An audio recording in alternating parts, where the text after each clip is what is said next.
다우지수가 1929년의 고점을 회복한 게 1954년입니다. 거의 20년이 걸렸네요. 25년 걸렸어요. 20년 더 걸렸네요. 이때는 미국인들이 대공황에 대한 상처 때문에 거의 한 50년대까지는 주가가 올라가도 주식이라고 하는 자산을 많이 기피했거든요.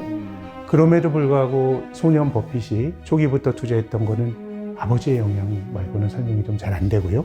또 한편으로는 워렌 버핏이 남의 돈을 운용했던 게 이때거든요. 53년부터 버핏 투자 기가 조합. 막힌 타임부터 시작했군요. 그러니까요. 20세기의 최바닥에서 이 사람이 주식 투자를 시작한 거네요. 세상의 모든 지식 언더스탠딩. 네. 자, 북 언더스탠딩은 매번 이렇게 새로운 시도를 또 네. 하게 됩니다. 비 오는 날 네. 오늘 뭐 비도 오고 해서 오늘 아주 특별한 순서를 마련해봤습니다. 요 혹시 도서관에 가서 이런 책 보셨는지 모르겠는데 스노볼. 이게 두께가 어우 이거 진짜 어우 이게 책입니까 이게 어디가 앞이고 옆인지 모르겠네. 벽돌 같은 네. 이 스노볼이 그 워렌 버핏의 전기가 공식 전기인 거죠. 그러니까 워렌 버핏이 직접 쓰진 않았으나 워렌 버핏이 당시에 앨리스 슈레더 뭐 이런 사람한테 내 전기를 좀 네가 써주게 해가지고 워렌 버핏이 인정한 하여튼 공식 전기가 이 책을 했고 그런 걸 하나 해주지 않으면 워렌 버핏처럼 유명한 사람은 그냥 아무나 구글링해서 자기가 막 써. 아 그렇지 그럴 수 있지. 그래도 뭐라고 할 수 없어요. 네, 네.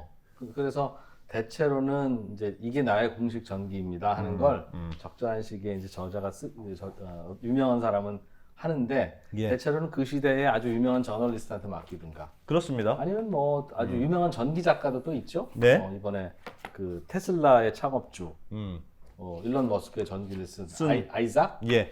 그분도 뭐 유명한 사람이고 유명하고 예. 여러분들 다양한 전기를 썼던 분이고 그렇습니다. 오늘 이 책도 이제 워렌 버핏의 전기인데 네, 워렌 버핏과 그 지인들을 이제 인터뷰해서 쓴 일종의 워렌 버핏 전기인데 이걸 쓸 때 워렌 버핏이 도와줬다는 거죠. 자기 거니까. 그렇죠, 그렇죠. 하여튼 제가 여기 서문만 봤는데 그런 얘기가 있더라고요. 야, 이 사람 저 사람 인터뷰를 해보고 혹시 서로 주장이 엇갈린다. 그럼 최대한 하여튼 나쁜 쪽으로 채택해서 써라. 누군가는 워렌 버핏이 진짜 잘한 거였어. 라고 얘기하고 누군가는 걔는 사기꾼이었어. 이렇게 얘기하면 사기꾼이라고 쓰면 사기꾼 된다. 사이코로 쓰면 된다. 워렌 버핏이 그렇게 워렌 얘기했대요? 그렇게 얘기했다는 거예요. 그 서문에 있습니다. 여기 서문에.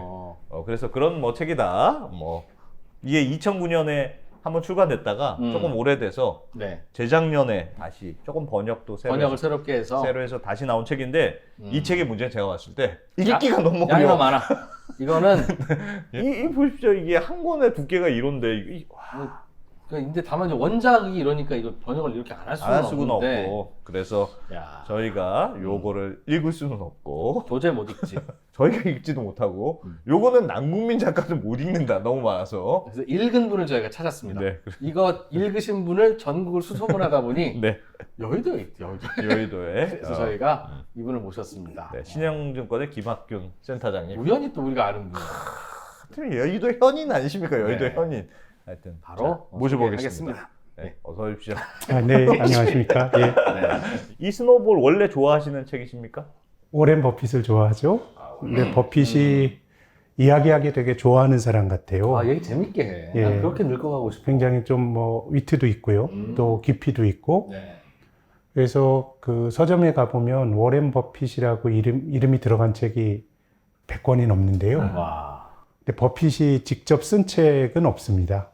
예, 그렇기 때문에 버핏이 예전에 70년대에 미국의 경제 잡지인 포브스 같은데 뭐 두세 페이지짜리 기고문 예. 뭐 이런 것들은 있지만 지금 주주서한 역시 본인이 직접 쓰는 게 아니고 전직 저널리스트에게 구술을 해서 이제 쓰는 거거든요. 그래서 이제 버핏에 대한 이야기는 많지만 이 사람이 직접 쓴 책은 없고 그래서 이 스노볼이란 책은 버핏이 구술을 하고 금융인stitu션의 작가가 쓴 책입니다. 예. 나온 지 뭐 한 15년 정도 된 책이죠. 예. 또 이 책을 보면 우리가 버핏의 뭐 투자 비법을 알아보자. 이거는 아마 청취자분들이 어디서 많이 다 들으셨을 거예요. 예. 그래서 뭐 그런 이야기 하는 책은 아니고 그런 목적으로 읽으시기에는 실용적인 독서가 아닙니다. 어떻게 보면 버핏이 살아온 얘기들 뭐 이런 것들이 쭉 나와서 그래서 뭐 이제 버핏이 결국은 사람이란 게 결국 시간의 역사 아닙니까? 예. 자기가 보낸 시간, 같이 교류한 사람들 이런 것이 이제 그 사람의 삶에 묻어나는데 그래서 그냥 두루두루 이제 버핏이 어떤 사람이고 인간 버핏은 누구인가? 그리고 또 뭐 이 사람이 살아온 그 시대 네. 뭐 이런 얘기들 한번 해보려고 합니다. 조금 이상한 짓도 합니까? 지금 우리가 알고 있는 버핏처럼 막 이렇게 점잖고 항상 투자하면 항상 햄버거 성공하고 먹고 콜라 마시는 소탈한 어. 이웃집 할아버지인데 투자는 잘하고 하루 종일 그냥 사업 보고서나 읽는 어찌 보면 좀 재미없는 아저씨. 재미없는 아저씨. 네, 크게 보면 그런데 예. 이 책을 보면 버핏이 되게 소심한 굉장히 소심해요. 남 앞에서 근데 덜덜 떨고 그래서 아마도 카네기 인간론 이런 거는 제가 어렸을 때 저희 아버지 뻘 되는 분이 사가지고 했던 일종의 처세술 책이거든요. 예. 그래서 너무 마음이 약한 나머지 그 카네기 인간론 막 수업을 들으러 가고 이런 소심한 모습 일면을 볼 수 있는 게 또 한 면이 있고 또 버핏이 그 처음에 결혼한 1952년에 결혼했거든요.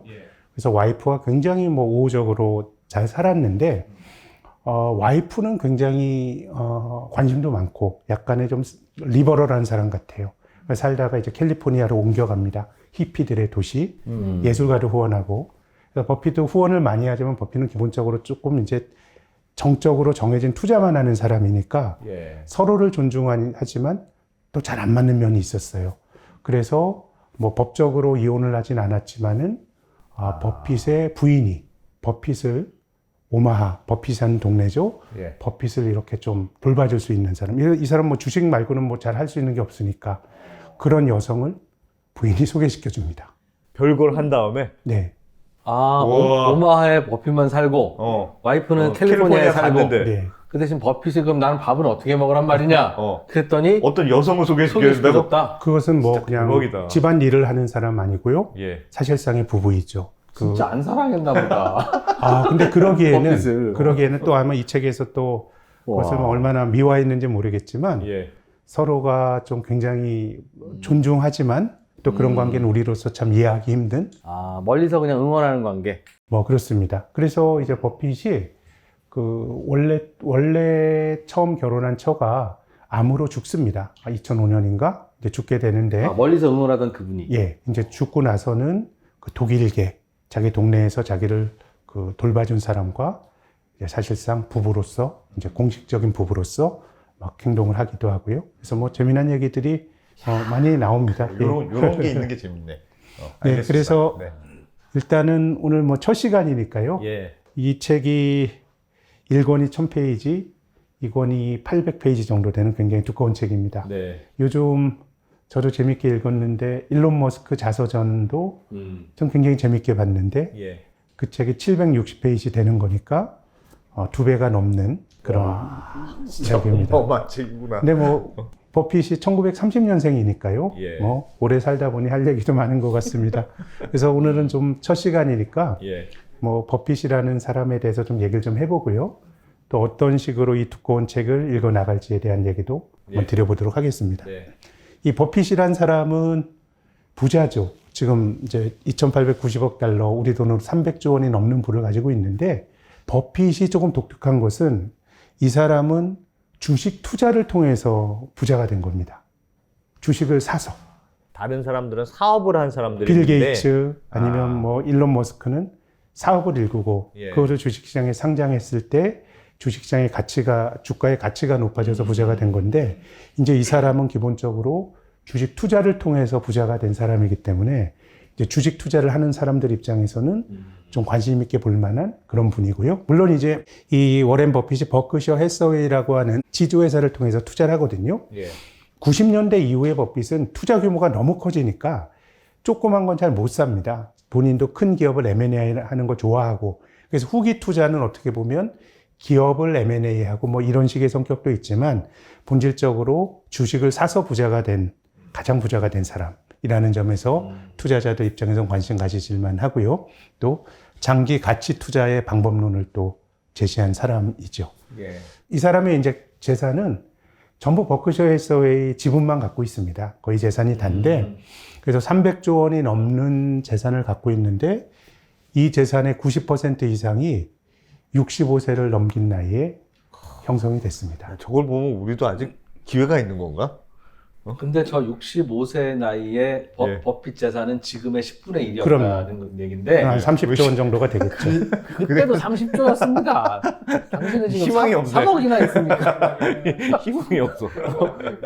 대부분은 300조 원 벌 일도 없고 예. 또 벌어봤자 상상도 안 되는 돈이지만 예. 자기 인생에 우리가 뭐 평생 소득이 얼마 전에 통계를 보니까 42세가 소득의 정점이라 그러대요. 네. 노동소득이. 네.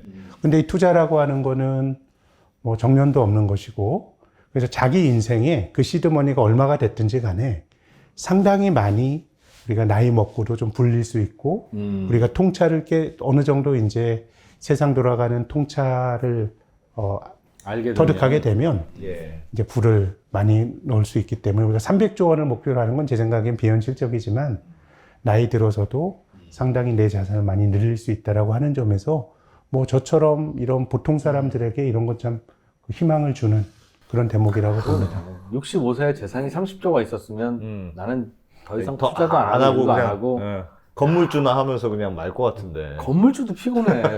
진짜 그 고쳐달라 월세 그냥 살았을 텐데. 버핏이라 그러면 내가 한 1, 2억 있다 그러면 1, 20억으로 예. 살면서 이제 불릴 수가 있는 것이죠.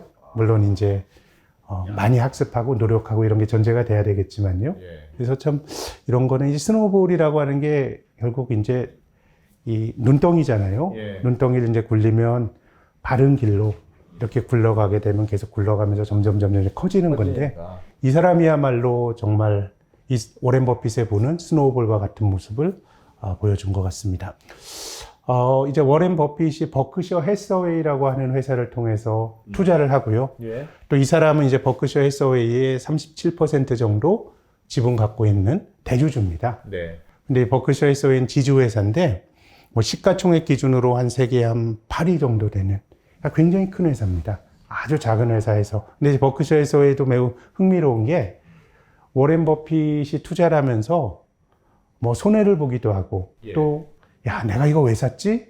이거 하는 그 인간적인 고뇌도 보여주는데 이 버크셔 해서웨이라고 하는 회사는 워렌 버핏이 스스로 말하는 최악의 투자 사례입니다.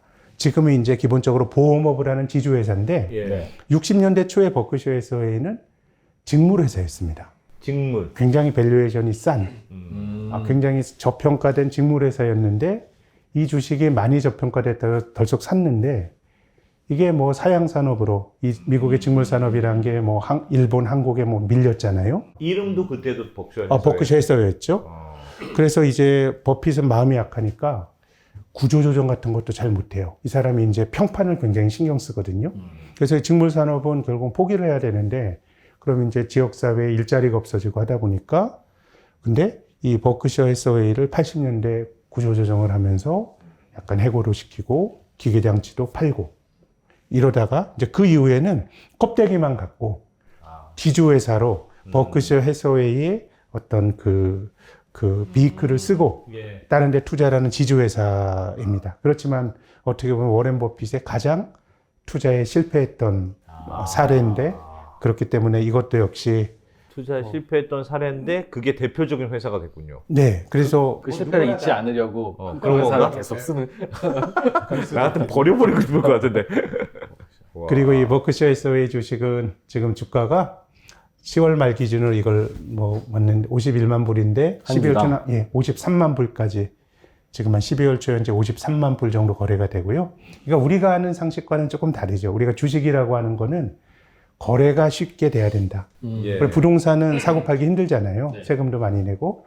근데 주식이 가진 중요한 특성은 황금성인데 이제 버핏은 이제 주식은 사고 파는 거 아니야. 왜 사고 팔라 그래? 특별히 바뀌지 않으면 계속 들고 가는 거고. 그래서 이제 이 사람은 그런 얘기 많이 합니다. 버크셔 해서웨이 주주들은 아무나 오지 말아라.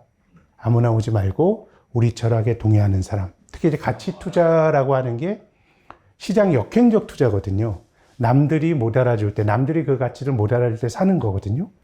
그럼 이제 그거 남들이 가치를 못 알아준다. 나는 이 기업의 가치가 높다라고 생각하는 거는 나의 일이죠. 내가 할 수 있는 일이지만 예. 다른 사람들이 가치를 알아줘야 주가가 제값을 받는 거거든요. 그러네요. 그럼 우리가 알 수가 없죠. 왜냐하면 가치 투자라는 게 꾸준히 성적을 내기보다 어느 한순간에 주가가 레벨업이 되고 상당히 고생하는 기간이 길어요. 이제 그렇기 때문에 이 사람의 경우는 이제 주주들에 대해서도 너무 사고팔고 이런 사람 원치 않는다라고 얘기를 하고요. 아마 우리나라에서도 버크셔 해서웨이 주식을 가지신 분들이 꽤 많으신데 이거는 50만 불대의 A주가 아니고요. 이 1500분의 1의 액면 분할을 한 B주가 있습니다. 예. 버크셔에서 B주는 지금 한 300불 정도가 되는데 이거는 왜 그러냐 하면 아까 보신 것처럼 이 주식을 쉽게 사고 팔아라 이런 의미라기보다는 예. 버크셔 해서웨이가 미국에서 시가총액이 뭐 7, 8번 되잖아요. 번째 되니까 인덱스 펀드라든가 이렇게 투자하는 사람들은 그 주식을 넣어야 돼요. 예. 근데 50만 불 이런 건 좀 넣기가 힘들잖아요. 예. 뭐 그렇기 때문에 반주만 이 넣었어. B주식은 뭐 그런 의미에서 이제 분할을 했습니다. 1500분의 1의 액면 분할을 했는데 이 B주식은 의결권은 또 A주의 10,000분의 1이에요. 그러니까 실은 그 워렌 버핏의 생각의 정수는 A주에 있는 거죠. 예. 그러네요. 요거는 그냥 지수만 따라가게. 뭐 주가만 그런 식의 따라가게만 약간 만들어. 기술적으로 뭔가 이제 투자의 기회를 액면은 1500분의 1인데 의결권을 10,000분의 10,000분의 1이면 1입니다. 주가는 대략 몇 분의 1입니까? 주가는 거의 한 1,500분의 1보다 조금 더 저평가된 정도에서 그래가 됩니다. 약간 의결권 좀 적은 걸 반영해서. 그리고 의결권 프리미엄 같은 건 또 별로 없어요. 이 뭐 버크셔 해서웨이 우리 주총 이 축제잖아요. 거기 가지고 뭐 이 있습니다 이런 사람들 없잖아요. 그렇기 때문에 버크셔 해서웨이는 거의 전적으로 그 기업을 투자회사로서 운영하는 그 워렌 버핏 그리고 얼마 전에 돌아가신 찰리 먼거 이런 사람들에 대한 어떻게 보면 절대적인 어떤 지지라든가 믿음 속에서 유지가 되는 거기 때문에 실질적으로 의결권 프리미엄 같은 건 별로 없죠. 근데 이제 워렌 버핏이 워낙 고령이죠. 30년생이었고 찰리 먼거는 1925년생이었습니다. 올해 5월달 이 버크셔 해서웨이 주총까지도 정정하던 양반이 이제 돌아가셨거든요. 근데 만약에 이제 버핏도 연령을 보면 이제 굉장히 물리적으로 사실 수 있는 연한이 확률적으로 아주 길진 않을 수도 있는데 예. 버핏 사후에는 의결권이나 이런 것들이 또 뭐 또 이슈가 될 수 있겠지만 지금은 이 주식에는 의결권 프리미엄이 거의 없는 것 같습니다. 그래서 뭐 말씀드렸습니다만은 그냥 검색을 한번 해봤는데요. 버핏 이렇게 쳐보니까 서점에 176개 있어요. 버핏인데. 예. 근데 본인이 쓴 거는 별로 없고 이 스노우볼이라고 하는 굉장히 읽기 부담스러운 책이지만은 이 두 책이 그래도 공식 정기고. 공식 정기 아주 긴 호흡에서 버핏이 자기의 생각을 담은 책이라고 할 수가 있겠습니다. 저 워렌 버핏은 그 버핏이라고 하는 거에 철자가요. 예. BUFFET잖아요. 네. 저게 우리가 그 가끔 부패. 이것저것 먹으러 가면 뷔페. 뷔페 식당. 저거 똑같은 거 아닙니까?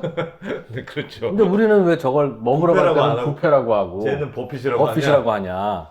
그 실제로 BUFFET를 그 미국인에게 발음해 보세요. 니네 나라 뷔페 식당은 어떻게 불러라고 했더니 버페이 그러던데?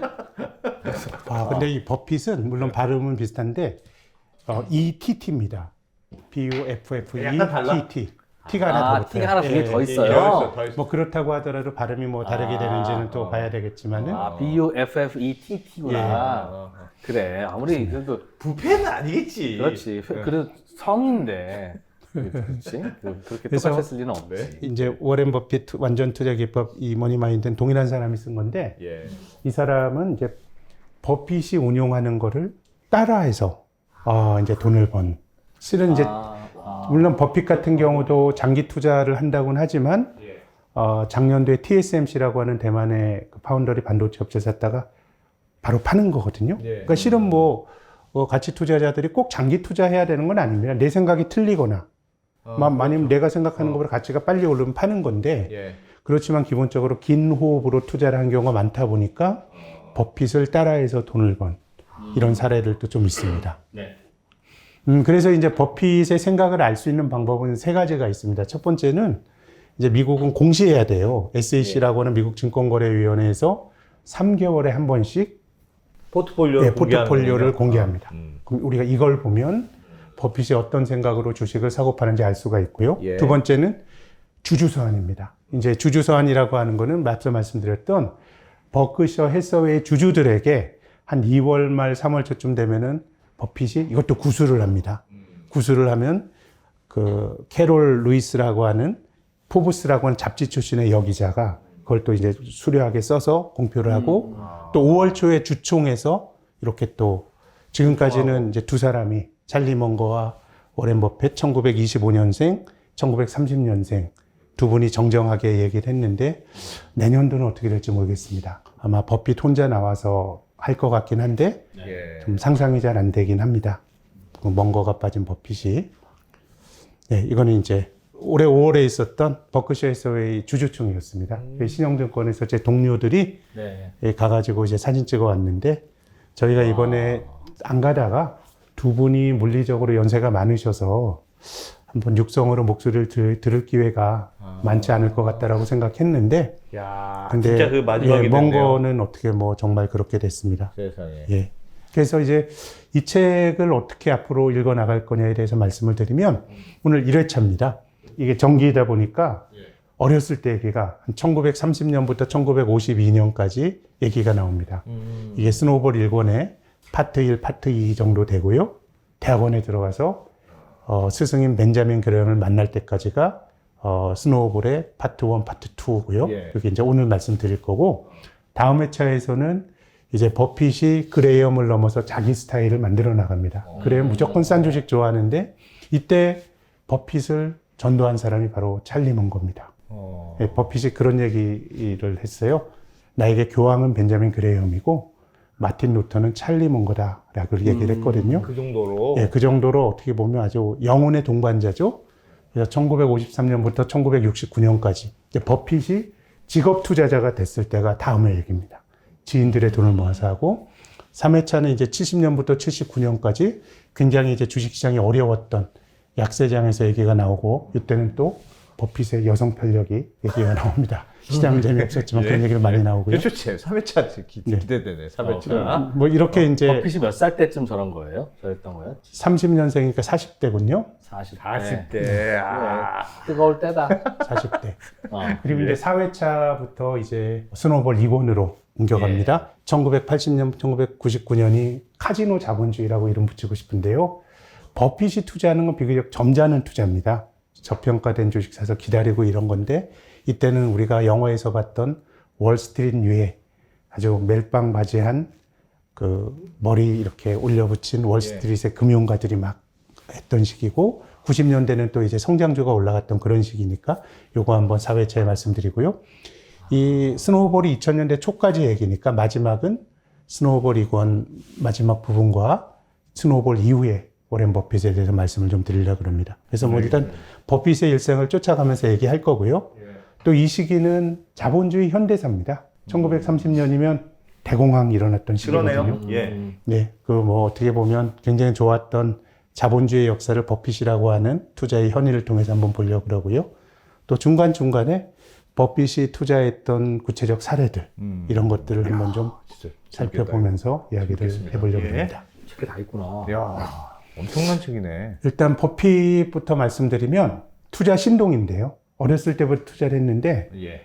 약간 아버지의 영향을 받았습니다. 아버지가 증권 중개인이었습니다. 아버지 증권사 직원이었는데 그 아버지인 하워드 버핏은 매우 독특하신 분인데 버핏 스콜레니카 앤 컴퍼니라고 하는 증권 중개 회사를 차렸습니다. 예. 그러니까 이때만 하더라도 지금처럼 뭐 모건 스탠리 이런 증권회사 생각하시면 안 돼요. 골드만삭스. 그냥 지역에 전화기 갖다 놓고 이렇게 중개를 해주는 이런 사줘, 뭐 팔아줘, 그거 그냥 그런 대행해주는 거 해주는 그런 거죠? 회사인 거죠. 근데 이 버핏 스콜레니카 앤 컴퍼니를 창업한 게 1930년입니다. 예. 대공황이 나서 아이고. 주식이 아주 망가지고 있는데 창업을 한 것이죠. 예, 그러니까 아버지도 보통 인물이 아닌데, 예. 근데 이 아버지가 공화당의 하원 의원으로 사선합니다. 근데 이제 이것도 역시 당의 주류에 어울리지 않는 독불 정치인이 되고 어떨 때 한편으로는 예. 약간 이제 극우적인 주장을 많이 하는 그런 굉장히 또 독특한 캐릭터의 아버지고요. 그래서 버핏도 초창기에는 이 민주당을 굉장히 싫어했던 공화당 지지하던 사람인데 80년대 이후로는 이제 정치적 입장이 바뀌었죠. 민주당원은 아니지만 민주당 뭐 그 힐러리나 아니면 오바마한테 많이 기부도 하고 하는 민주당 지지자로 바뀌었는데요. 근데 어쨌든 이 사람이 처음에 보면 약간 좌절하기도 합니다. 야, 이 사람이 이런 독특한 면이 있었구나. 기본적으로 수에 굉장히 밝아요. 수에 밝아요? 수에 진짜요? 밝은데 이것이 뭐 우리가 학교에서 배우는 뭐 수학 이런 거 아니고요. 찬송가 작곡가의 나이가 나오면 나이를 막 서로 더한다라든가 아니면 신문이나 성경 쪽에서 수가 특정 문자가 얼마나 많이 나오나 계산한다라든가 간호사들의 또 지문을 수집한다라든가 또 차가 오가는 번호판 같은 거 연산한다라든가 가끔 저는 지루할 땐 그렇게 합니다. 앞차 번호판 4개다 더해보기, 곱해보기 막. 그거 한다고? 그러시구나. 기본적으로 이제 수에 굉장히 야. 좀 그 친한 그런 사람들이고 다만 이제 버핏이 나중에 보면 기업 투자할 때 어떤 기업인지 들고 오면 예. 내가 한 2, 30분이면 투자 가치를 알 수 있다 이런 얘기도 하거든요. 이렇게 하지만 근데 실은 버핏의 투자가 기본적으로 수치에 밝지만 그 수치란 게 매우 좀 직관적인 수치예요. 예를 들어서 이건 뭐 조금 딱딱할 수도 있겠지만 그런 거죠. 뭐 기업의 적정 가치를 구할 때 예. 미래에 벌어들일 이익을 금리로 나누어 가지고 뭐 이제 현재 가치를 계산하는데 네. 뭐 금리를 뭐 가지고 할 거냐 굉장히 논란이 많은데 버핏은 이제 그런 거에 있어서는 뭘 그렇게 복잡해 그냥 뭐 미국 국제 10년물로 하면 되지. 뭐 이제 그렇게 어떻게 보면 이제 비즈니스 모델에 굉장히 좀 치중을 하지만 기본적으로 숫자에 대해서는 굉장히 집착 같은 게 나타나고요. 그리고 앞서 말씀드린 것처럼 굉장히 수줍은 소년이었습니다. 데일 카네기 인간관계론.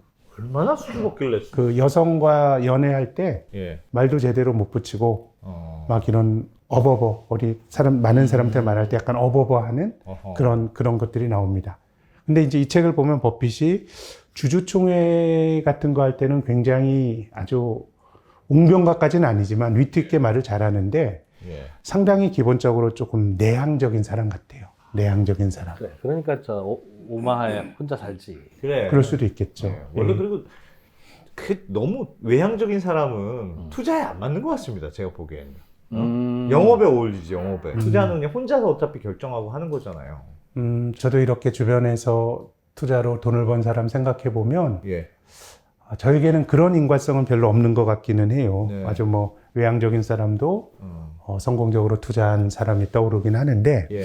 근데 이제 중요한 거는 좀 요즘 투자가 예전에 언더스탠딩에서도 말씀드렸지만 좀 과한 자극이 너무 많은 것 같아요. 사람의 기질과는 무관하게 조금 독립적으로 사고하고 남들게 다르게 사고하고 이런 게 있어야 되는 건데 뭔가 우리가 좀 이제 매시브한 매체를 통해서 유튜브나 뭐 마찬가지지만 이런 걸 받다 보니까 예. 조금 쏠림이나 이런 것들이 좀 과한 것 같고요. 뭐 그런 저는 시장의 쏠림은 워렌 버핏처럼 독립적으로 투자하는 사람들에게는 이제 기회가 될 수 있는 건데요. 그래서 꼬마 워렌 버핏이 한 5세 전후한 시절부터 껌을 팝니다. 껌. 그리고 막 코카콜라 팔아요. 들고 다니면서 코카콜라를 팔고 중고 골프공도 팔고요. 근데 이 뒤에서 말씀드리겠지만 워렌 버핏도 기본적으로 뭐 저는 아주 도덕적으로 좀 훌륭한 사람이라고 봐요. 왜냐하면 뭐 어떤 면에서는 본인이 번 거 거의 다 기부하거든요. 뭐 이제 빌 게이츠제나 이런 기부하는데 예. 그러니까 어떻게 보면 이 사람이 개처럼 벌어서 정승처럼 쓴다라고 하는데 버는 건 약간 개처럼 버는 그런 느낌이 있는 게 네. 그러니까 버는 건 아닙니까? 중고 돈 되는? 골프공 할 때도 예. 자기 동년배 친구 하는데 한 친구를 거의 겁박하다시피 해가지고 물속에 들어와서 꺼내도록 해요. 아, 넌 꺼내. 예. 꺼내. 그리고 이 사람이 차를 사기 전에 예. 자기 동네 네브래스카에서 이웃의 차를 빌려서 타는데 기름을 안 넣고 돌려준다라든가. 그러니까 쓰는 건 매우 고상하게 쓰는데 이 돈을 버는 데 있어서는 굉장히 좀 이제 집착 같은 게 있는 것 같아요. 그에 비하면 이제 워렌 버핏의 스승 벤자민 그레이엄은 거의 귀족이죠. 예, 돈은 뭐 그거는 어떤 결과물이고 품위 있게 해야 되고 막 이런 얘기를 하는데 아무튼 매우 좀 흥미로운 뭐 다 팔아요. 그리고 1942년이면 만으로 12살입니다. 이때부터 주식을 삽니다. 12살 때부터요? 예, 시티즈 서비스라고 하는 이게 뭐 하는 회사인지 모르겠어요. 자서전에 나오는데 예. 동생과 같이 38불짜리 주식을 삽니다. 세 주. 근데 주식을 사자마자 이 주가가 첫 투자가 한 25불까지 떨어집니다. 동생은 학교 갈 때마다 오빠를 쿡쿡 찌릅니다. 아, 주가 떨어졌어. 어떻게 돼? 어떻게? 그래서 이 사람이 이제 어렸을 때 통찰이 야, 돈도 아무나 받으면 안 되겠구나. 특히 아까 말씀드린 가치 투자라고 하는 거, 뭐 이때 아동 버핏이 가치 투자 이런 거 알았을 것 같지는 않지만 예. 이제 그런 경험이 쌓이는 거죠. 그래서 이제 이 사람이 처음에 투자해서 워렌 버핏 투자 조합을 만들 때도 돈을 아무나 받지 않죠. 자기 돈 가려서 받는 겁니다. 그래서 저는 그 버핏을 추종하는 투자자들이 많은데 예. 한국에도 성공한 기관 투자가분들이 계시지만 가치 예. 투자로. 예. 근데 제 주변에는 가치 투자의 방법으로 개인이 돈 번 사람이 더 많은 것 같아요. 그러니까 누가 주변에서 빨리 팔아라 너 왜 이렇게 했니 이런 외풍에 좀 덜 흔들려야 왜냐하면 되는 남의 돈을 받고 특히 이제 기관들의 돈을 대신 운용할 수도 있는데 예. 법인에서 자금을 집행하는 사람도 월급쟁이거든요. 그럼 그 성과를 자기 돈도 아닌데 단기 성과가 굉장히 중요한 거거든요. 그렇죠. 그래서 이때 이제 그런 얘기를 합니다. 야, 이게 남의 돈을 운영하는 거에 대한 어려움. 12살 때 동생과 하면서 조숙한 소년이었습니다. 그리고 달력을 팔면서 14살 때 소득세를 신고합니다. 이야. 그리고 45년도 15살 때 $1200. 그러니까 계속 모아가지고요. 지금 농장을 매입합니다. 계속 돈을 버는군요. 어렸을 또 때. 경마 애널리스트도 했습니다. 경마 와. 예상지도 만들고. 어렸을 때부터 투자를 했고, 이건 뭐 아버지 영향을, 증권맨이었던 아버지 영향을 좀 받았던 것 같고, 그리고 굉장히 숫자에 이 심취하는 좀 약간의 오타쿠 같은 그런 모습도 이제 나오게 되고요. 대학은 펜실버니아 대학에 이제 입학을 하고요. 근데 2년 다니다가 다시 옵니다. 뭐 별로 학교 수업에도 크게 흥미를 못 느꼈고, 자기 동네, 그 네브래스카로 다시 와서 졸업을 하고 드디어 이 사람이 이제 그 하버드 MBA를 가려고 하는데 본인은 될 것 같다라고 생각했는데 이 책을 봐도 뭐 근데 왜 될 것 같다라는 확신에 대한 공감은 안 가는데 안 됐어요. 안 하버드는 됐는데 안 되고 드디어 이제 콜롬비아 대학에 진학을 합니다. 이때 콜롬비아 대학에서 강의를 하고 있었던 사람이 바로 벤자민 그레이엄입니다. 특히 이제 콜롬비아 대학이 이제 1950년에 이제 입학을 했는데요. 벤자민 그레이엄이 증권 분석이라고 하는 책을 쓴 게 1934년이고요. 예. 이거는 이제 이 대학 MBA 교재입니다. 굉장히 두껍고요. 그 책 자체가 네, 예. 대학 교재입니다. 어. 1949년도에 이 현명한 투자자라고 하는 그레이엄 입장에서는 대중서를 간행합니다. 근데 49년도 이 사람이 이제 이 그 워렌 버핏은 이미 이 콜롬비아 대학 MBA 들어가기 전에 이 지역 도서관에 있는 증권책, 주식책은 다 읽었고요. 그러니까 증권 분석과 이 현명한 투자자도 당연히 받고요. 그래서 처음에 하버드 갈라 그랬지만 콜롬비아 대학 진학한 거는 벤자민 그레이엄이 있다는 걸 알고 지원을 하게 됩니다. 그래서 1950년에 벤자민 그레이엄과 이제 사제가 되죠. 진짜 사제입니다. 우리가 영향을 많이 받으면 사제 그렇지만 실제 사제이고요. 그리고 또 워렌 버핏이 벤자민 그레이엄이 학교에서 학생들도 가르쳤지만 자산운용사도 했습니다. 그레이엄 뉴먼이랑 자산운용사를 했는데 거기서 일했으니까 어떻게 보면 이제 고용주와 피고용자이기도 했고 사제이기도 했던 겁니다. 키즈네요, 키즈 완전. 그렇죠. 근데 이제 이 스노우볼을 보면 이 사람이 워렌 버핏이 그 벤자민 그레이엄에게 큰 영향을 받은 거는 맞는데요. 이제 본인도 이런 얘기를 합니다. 자기는 자기의 85%는 벤자민 그레이엄으로부터 영향을 받았다. 뭐 나머지 15%가 뭐 예컨대 찰리 몽거나 필립 피셔나 그런 사람일 테고요. 그래서 받았지만 이미 갔을 때는 버핏은 벤자민 그레이엄의 논리나 이런 것들은 아주 충분히 다 알고 있어서 일방적으로 배움을 받는 학생이라기보다는 대등하게 토론하고 뭐 이런 얘기들이 이제 스노우볼에 나옵니다. 그리고 1952년도에 결혼을 하게 됩니다. 근데 이 버핏이 살았던 이 시대의 이제 주식에 대한 말씀을 좀 드리면 주식이 어려웠던 시기였죠. 1930년이 대공황이었죠. 예. 이때 광란의 20년대를 보내면서 다우지수가 급등을 했다가 1932년 저점을 치고 예. 전체적으로 이때 주식에 뒤인 사람들이 굉장히 많아가지고 주식을 멀리하는 사람들이 많았죠. 이건 이제 조금 이제 스케일을 짧게 그린 건데요.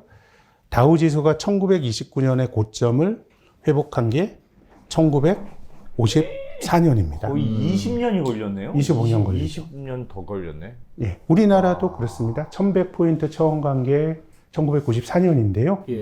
1100 위로 올라간 게 2005년이니까 20년은 아니지만 11년 걸렸고, 또 일본 니케이에는 뭐 워낙 버블이지만 최근에 뭐 주가가 많이 올라서 근접하고 있습니다. 89년도에 기록했던 39,000행은 지금 34년 지났지만 아직 못 넘고 있으니까 네. 굉장히 이제 주식이 비싸게 되면 이런 일이 발생하게 됩니다. 그래서 조금 이제 독특한 거는 뭐 우리가 이제 사회 분위기가 주식 투자로 막 열광을 하고 이럴 때는 그래서 주식에 관심을 기울이기가 쉬운데 이때는 미국인들이 대공황에 대한 상처 때문에 거의 한 50년대까지는 주가가 올라가도 주식이라고 하는 자산을 많이 기피했거든요.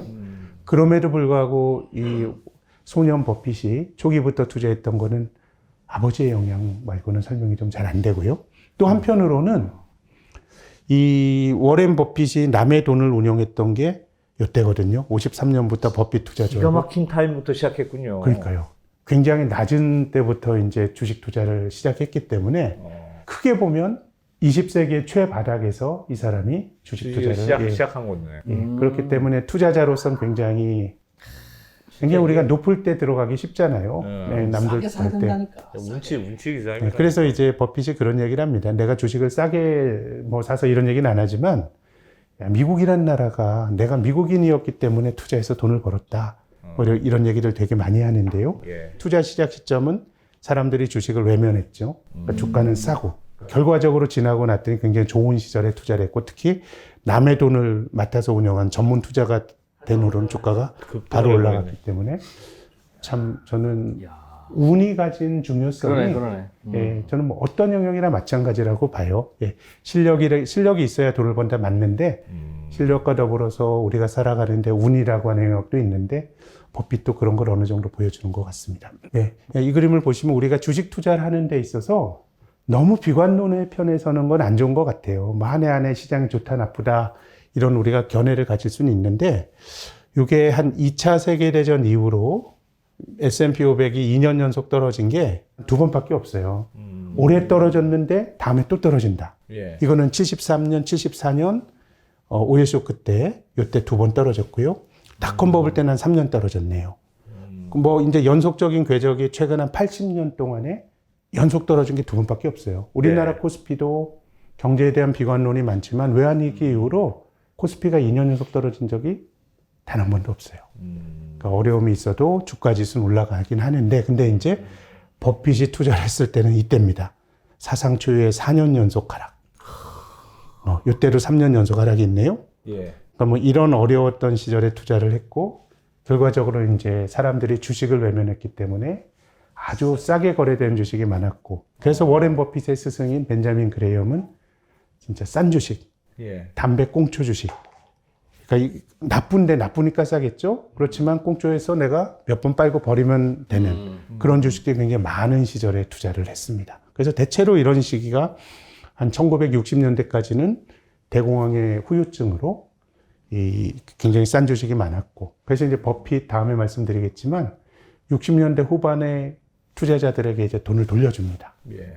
이제 더 이상 싼 주식이 별로 안 보이고 막 그럴 때 그래서 어쨌든 투자 시기는 굉장히 좋았던 뭐 이런 시기 그러니까 뭐 사실 좋았다라기보다 굉장히 엄혹했지만 굉장히 낮은 수준의 사람들이 주식을 외면했던 그런 시기에 이제 버핏의 투자가 시작이 됐다라고 말할 수가 있고요. 오늘 첫 번째 시간은 뭐 어렸을 때 얘기 드리니까 약간 시대 환경을 좀 많이 말씀을 드리겠습니다. 버핏이 태어나서 1950년대까지는 어떻게 보면 통화 질서도 뭐 좀 애매했던 시절이었어요. 대공황 이전까지는 근본이제라는 게 지배적인 생각이었죠. 근데 대공황이라고 하는 거는 자본주의 만들어지고 제일 큰 경기 후퇴인데 예. 유동성을 돈에 묶어두면 안 되죠. 돈을 중앙은행이 풀 수가 없잖아요. 그래서 1933년부터 미국이 금 보유를 불법화합니다. 개인이 금 가지고 있으면 안 되는. 금 시절이 있었어요? 그런, 이미 이게 거의 뭐 한 40년 가요. 그 대신에 다른 나라가 달러를 가지고 금으로 바꿔주는 예. 금태환을 해줬는데 미국 내에서는 금을 가질 수 없게. 금을 가질 수 불법화하는 뭐 이런 것들이 있었고 이제 브레튼 우드 체제라고 하는 1970년대까지 이어지는 통화 질서가 2차 세계대전 끝나기 직전에 이제 만들어져서 이 시기는 질서가 어수선한 시기였고요. 그리고 벤자민 그레이엄과 워렌 버핏이 가치 투자로 해서 돈을 많이 번 사람으로 얘기가 되는데 이 이전에는 가치 투자를 할 수가 없었어요. 왜요? 가치 투자를 하려면 기업의 가치를 알아야 되잖아요. 예. 그럼 기업이 제때제때 우리는 3개월에 한 번씩 기업의 재무제표 같은 거 막 발표하고 하잖아요. 근데 대공황 이전까지는 기업들이 그런 게 없었어요. 발표를 안 해도 됐어요. 자기 마음이었습니까? 네, 그래서 막 투자자들이 주총 가서 이 벤자민 그레임 자서전을 보면 매출을 막 물어보는 게 나와요. 1920년대 매출을 물어보는데 회사가 말 안 해줘. 그러면 이게 뭐 도대체 가치 투자를 할 수가 없잖아요. 이제 그러다 보니까 이제 그 이전의 투자는 이걸 뭐 폄하하는 건 아닙니다만은 뭐 투자 기법 어느 투자자의 회상인 예. 그 제시 리버모 이런 가치 투자라기보다는 뭐 심리가 나오고 뭐 이런 거잖아요. 예. 아니면 엘리오트 파동 이론이나 아니면 다우 이론처럼 차트 보고 투자하는 그런 거였는데 이제 1930년 대공황이 이제 생기면서 금융에 대한 규제나 금융 정보가 미국의 증권거래위원회인 SEC 같은 게 만들어져서 네. 막 작전하는 사람들 막 벌도 주고 또 공시제도도 체계적으로 만들어지고 그러고 보니까 실은 가치 투자의 기원은 1934년도에 증권 분석이 나왔던 그러니까 증권 분석이 나왔던 시기가 바로 이제 그런 제도적인 틀이 만들어진 거고요. 버핏이라고 하는 사람은 가치 투자의 아주 초창기 멤버라고 봐야죠. 그 이전에는 뭐 가치 투자라는 걸 할 수가 거의 없었던 없었고. 그런 굉장히 그런 환경이었죠. 시조새에 가깝군요. 시조새. 네, 뭐 이거는 워렌 버핏의 아버지 하워드 버핏이 극단적 보수주의자였어요. 경제적으로 진보주의와 보수주의자를 나누는 기준은 진보주의자는 시장은 완전하지 않다라고 생각하죠. 정부가 많이 개입을 해야 된다고 생각하고 이 영국의 경제학자인 그 케인즈가 아이디어를 줬고 루즈벨트 대통령이 이 아이디어를 받아가지고 대공황을 극복한 걸로 평가를 받죠. 예. 반대로 이제 경제적 보수주의자들은 아예 가능하면 시장에 맡겨두는 게 답이고 왜 정부가 개입하려 그래 이런 철학을 갖고 있는 건데 이 스노우볼 1편을 보면 하워드 버핏과 그리고 청년 워렌 버핏은 이게 미국이 너무 사회주의처럼 된다라고 하는 생각을 많이 갖고 있는 것 같아요. 그래서 1960년대까지 미국의 좀 이제 그 우파 사람들은 이 루즈벨트를 사회주의자 좌익으로 막 공격하고 그랬었어요. 그래서 이제 이 버핏이 자라는 아버지는 여기도 조금 더 나가서 1960년대가 되면 우리나라에서도 굉장히 아주 극단적인 아주 우파 중에서도 소수파 같은 그런 목소리가 이제 나오는데요. 버핏의 초기 투자했던 시기는 이 시기죠.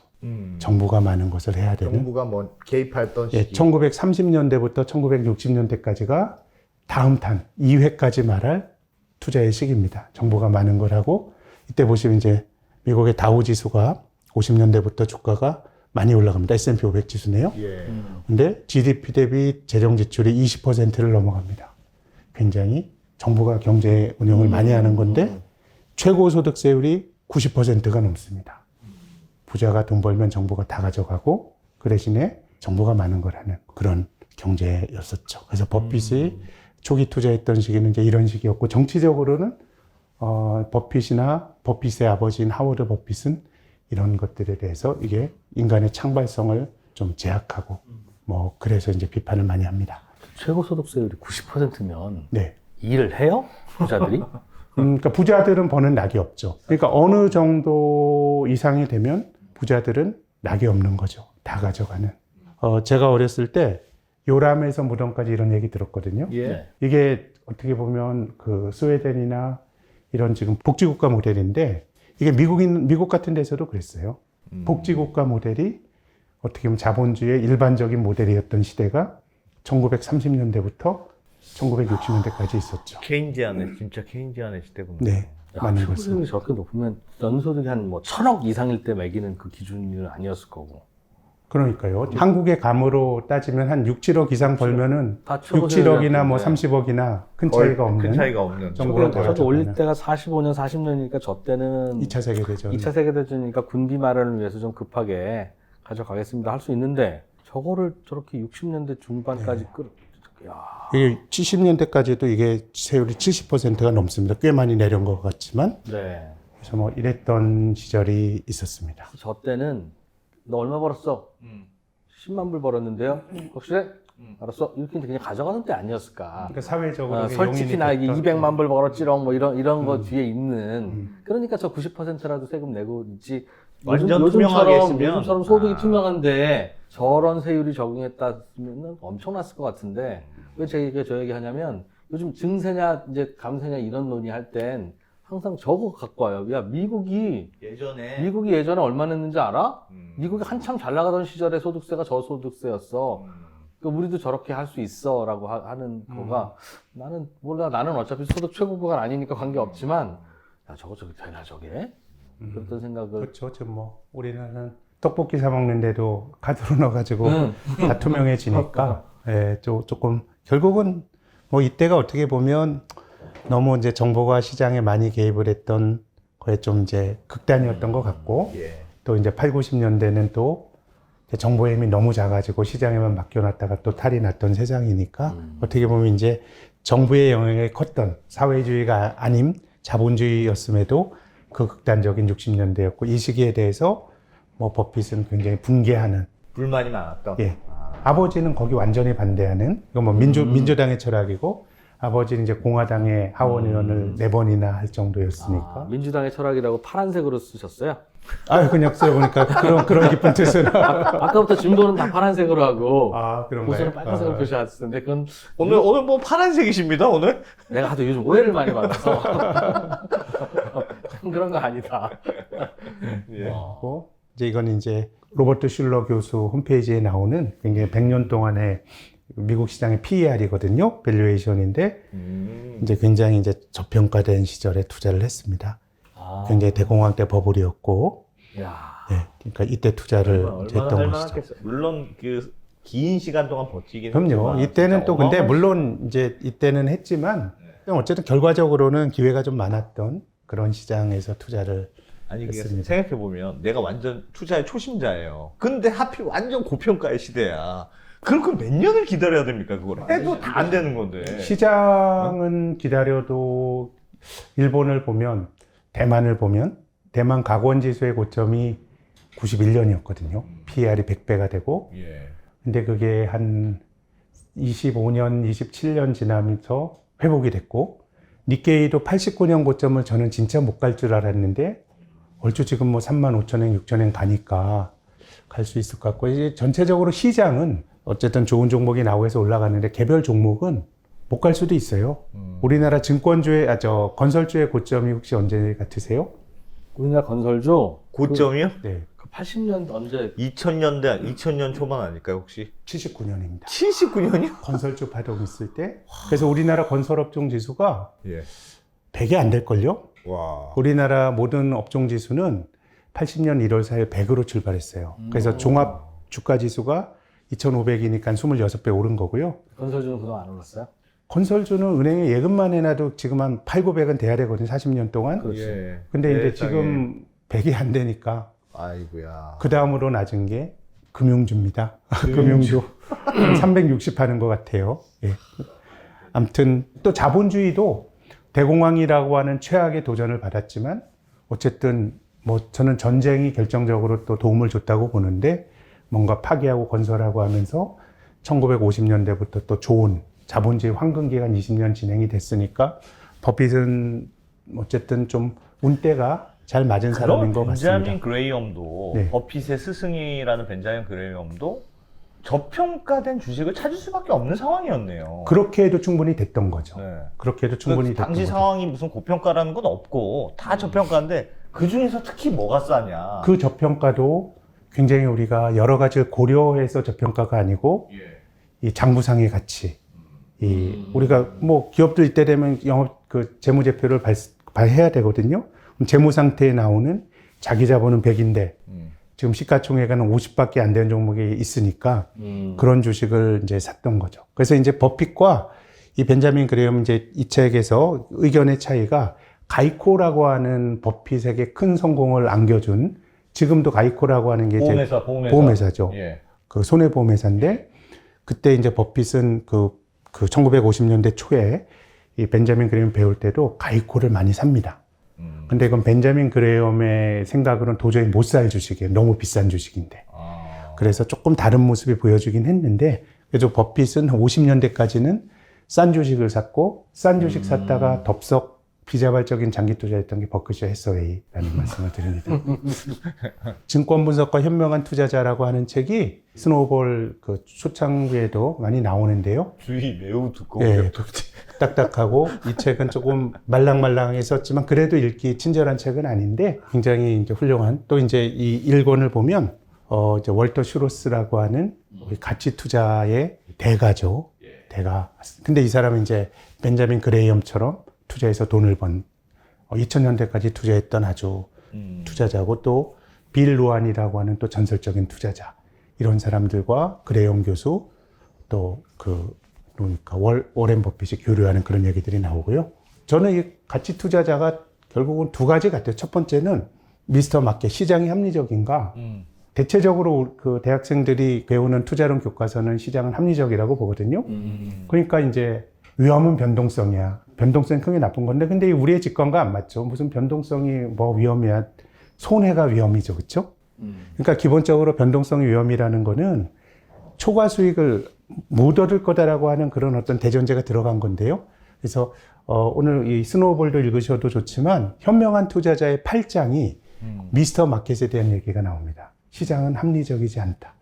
때때로 비합리적이다. 어떨 땐 너무 달아오르고 어떨 땐 너무 침울하니까 이걸 잘 활용해야 된다라는 게 이제 가치 투자자의 기본 생각이고, 그래서 가치 투자는 기본적으로 장기 투자가 될 가능성이 높다는 말씀을 다시 드립니다. 사람들이 마음이 침울해. 싸게 주식을 팔아. 그럼 내가 그 주식을 사는 건 결과적으로 좋은 기회지만 사람들의 마음이 언제 좋아질지 내가 계산할 수 없으니까 여윳돈을 가지고 장기 투자를 하는 경향이 있는 거고요. 두 번째는 안전마진이죠. 내가 싸게 사더라도 내가 틀릴 수가 있어.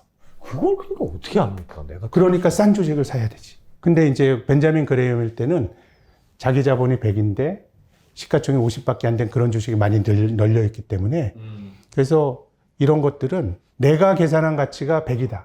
근데 나도 틀릴 수 있어. 그래서 8, 90짜리 주식을 사면 별로 매력이 없다. 그런 거죠. 내가 틀릴 수도 있는데 는 100으로 봤는데 80이면 그러니까 여기는 지금은 54. 나의 판단이 틀릴 수 있는 건데 그렇기 때문에 자주 하면 안 된다라고 하는. 싼 게 그 벤자민 그레이엄 대공황 이전의 시절에는 싼 주식이 널려 있었어요. 그런 식으로만 투자해도 기회가 많았어요. 혹은 코로나 팬데믹 직후가 그렇고. 근데 보통 때는 지금은 정보도 효율적이고 싼 줄 알고 들어갔더니 실은 대부분의 경우는 싼데 이유가 있는 경우가 더 많아.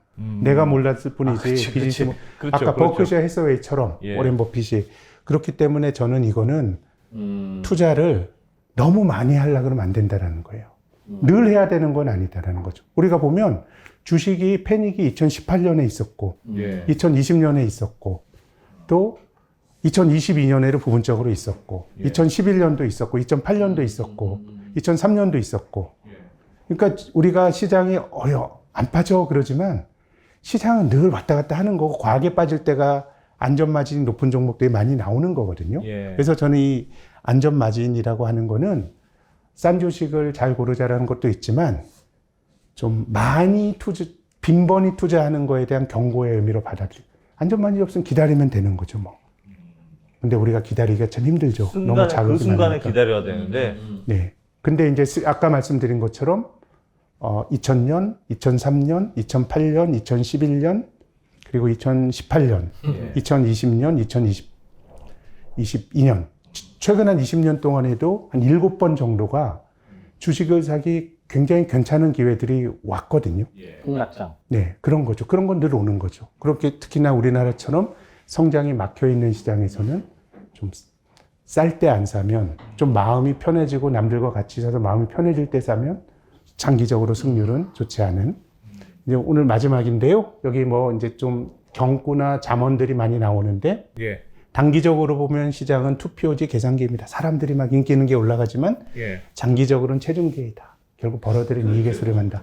장기적으로는 체중계라는 게 무슨 뜻이에요? 무게, 그 기업이 가진 가치에 수렴하는데 단기적으로는 미스터 마켓의 관점으로 이건 장기적으로 가치에 수렴하는 거지만 단기적으로 사람들이 뭐 인기 있는 쪽 이런 쪽으로 가게 되면 단기적으로는 기업의 내재 가치에 뭐 이제 수렴한다 이런 얘기고요. 미국의 자동차 회사의 목록을 적은 게 한 70쪽이라 됐는데 지금은 한쪽도 다 채우지만 99년에 한 말이에요. 그러니까 이건 신중한 투자 또 산업이 성장한다고 하더라도 그 안에 내가 산 기업이 꼭 성공한다는 보장은 없다는 얘기고 좀 신중하게 이 말도 참 좋은 것 같아요. 나쁜 생각보다 좋은 생각으로 인해 더 많은 곤란을 당할 수 있다. 좋은 생각에는 한계가 있다는 사실을 잊어버린다는 거예요. 이게 너무 좋아 보이니까 예. 투자는 의심을 하고 해야 되는데 예. 그러니까 저도 그런 것 같아요. 이제 분석하는 사람 입장에서 뭔가 이게 90% 될 것 같으면 예. 잘 안 되잖아요. 그리고 이제 증권사가 딱 한쪽으로 동일한 얘기를 하면 예. 시장은 또 반대로 가는 경향이 있거든요. 그래서 이런 것도 한번 우리가 생각을 좀 많이 해야 될 훌륭한 말 같아요. 좋은 생각엔 한계가 있다는 사실을 잊어버리기 때문에 예. 과하게 포지션을 잡고 뭐 이런 거죠. 또 메아리처럼 남이 하는 대로 인생을 사는 것은 쉬워 보이지만 앞서가는 사람이 실수하지 않을 때만 그렇다는 거죠. 독립적인 사고, 완전만진에 대한 이런 것들도 한번 읽어보시면 좋을 것 같습니다. 세상에. 근데 저거는 진짜 너무 맞는 말인데 말이 안 되는 말이기도 해. 어떤 말이요? 예를 들면 좋은 생각도 네. 내가 투자를 하려면 확신이 없으면 투자를 못 하잖아요. 못하죠.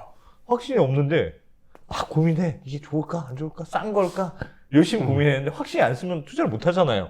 그러니까 인식론적으로 이렇게 하다 보면 아무것도 못할 수가 있는데 예.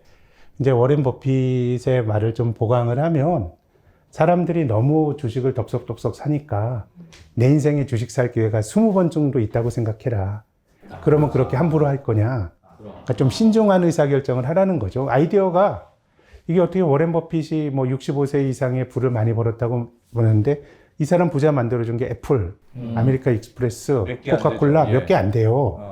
그럼 우리가 매월 쫓아가는 것처럼 투자 아이디어를 일주일마다 그렇지. 혹은 뭐 장중에 찾으려고 하고 이런 것들은 좀 뭐 무망하다 뭐 그런 정도로 이해를 하시면은 좋지 않을까 싶습니다.